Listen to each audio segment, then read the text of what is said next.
E aí, já parou para pensar que as mesmas técnicas que um agente do FBI usa para recrutar um espião podem, na verdade, ajudar qualquer um a fazer amigos e a construir relações mais fortes? Parece coisa de filme, né? Mas não é. Hoje a gente vai desvendar os segredos de um ex-agente especial para entender a fundo a ciência da persuasão e da conexão humana. Vamos lá?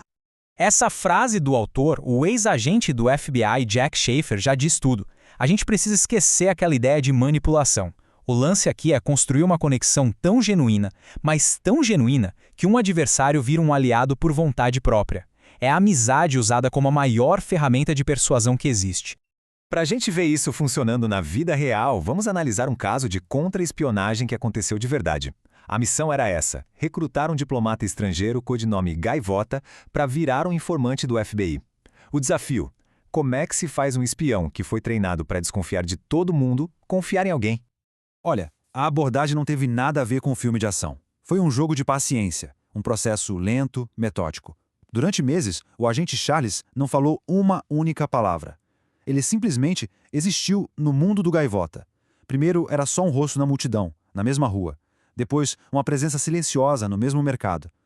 Cada passo foi friamente calculado para que a presença dele se tornasse normal, sabe? Transformando ele de uma possível ameaça em parte da paisagem. E aí que a gente chega na grande questão. Como é que se constrói uma ponte sobre um abismo de desconfiança sem usar ameaça, sem usar promessa? A resposta, segundo o manual do FBI, não está em nenhuma tática mirabolante, mas sim numa fórmula que é surpreendentemente bem simples e que rege todas as nossas relações. Agora vamos para a teoria por trás da prática. O livro apresenta o que ele chama de fórmula da amizade.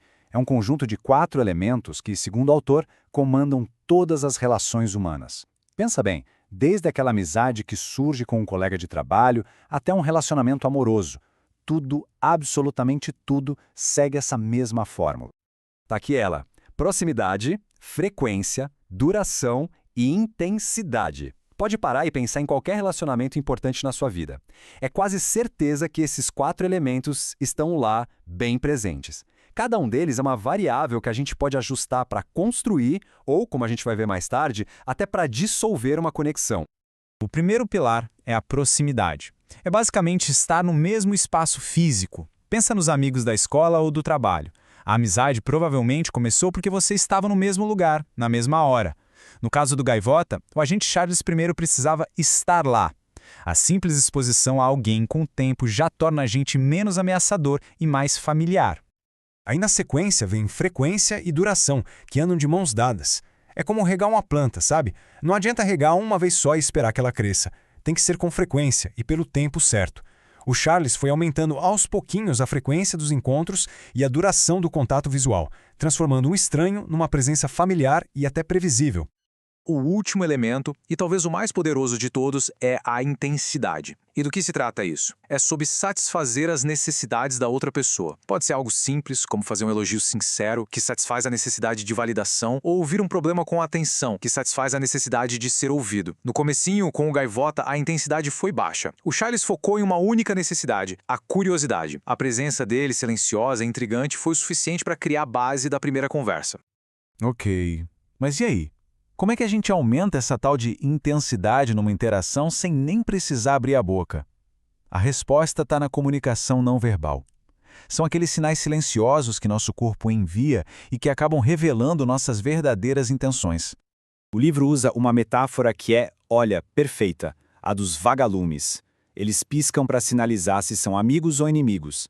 A gente faz a mesmíssima coisa o tempo todo sem nem perceber. Nossa linguagem corporal está constantemente mandando sinais de pode vir ou fique longe. Pensa na última vez que você entrou numa sala cheia de gente estranha. Quais sinais foram enviados ali? Olha só o contraste nesse slide, é gritante. De um lado, os sinais amigáveis, gestos que abrem portas. Do outro, os sinais inimigos, que fecham essas portas na cara. Um simples levantar de sobrancelha, que dura uma fração de segundo, é um sinal universal de «Ei, eu não sou uma ameaça». Já o olhar fixo do outro lado é visto como algo predador, agressivo. Vamos dar um zoom em alguns desses sinais que são muito poderosos. A inclinação da cabeça, por exemplo, é fascinante. Quando a gente expõe o pescoço, a gente está mostrando vulnerabilidade e, por consequência, confiança. E o sorriso genuíno, aquele que faz os pés de galinha no canto dos olhos, é quase impossível de falsificar e cria uma conexão na hora. Tenta fazer isso na sua próxima interação e observe o que acontece. Beleza, já entendemos a parte da linguagem corporal, né? Agora a gente chega no coração da interação verbal. E aqui o manual revela o princípio mais importante de todos, a base de todas as outras técnicas. É a mudança radical de foco do eu para o outro. Essa aqui é a regra de ouro da amizade. É simples, mas é de uma profundidade. Pensa na pessoa mais carismática que você conhece. Ela provavelmente não fica falando muito dela mesma, certo? Pelo contrário, ela faz os outros se sentirem as pessoas mais interessantes do mundo. O caminho mais rápido para alguém gostar da gente não é se exibir, mas sim validar e valorizar a outra pessoa.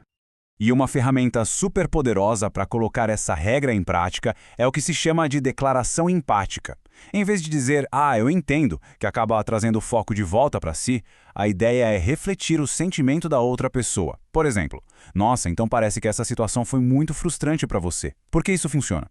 Porque mostra que você não só ouviu as palavras, mas entendeu a emoção por trás delas, mantendo o foco total na experiência do outro. Isso não é só papo não, funciona na prática. Esse slide mostra um exemplo real. Garçons que usam essas técnicas ganham gorjetas maiores. Repara como os princípios se conectam. Repetir o pedido é uma forma de espelhamento. O toque leve aumenta a intensidade. E tudo isso leva à regra de ouro: fazer o cliente se sentir bem com a experiência. O resultado? Mais conexão e gorjetas bem maiores. Chegando aqui no final, fica bem claro, né? A fórmula da amizade não é um monte de truques de manipulação. É, na verdade, um mapa da mecânica por trás da conexão humana. É como se a gente tivesse um interruptor para os relacionamentos. E se a gente pode ligar esse interruptor... A pergunta que não quer calar é: o que acontece quando a gente desliga? Se a amizade tem uma fórmula, será que dá para reverter? O que acontece quando a gente remove esses 4 elementos? E a resposta é sim. A mesma fórmula que constrói relacionamentos também pode desfazê-los.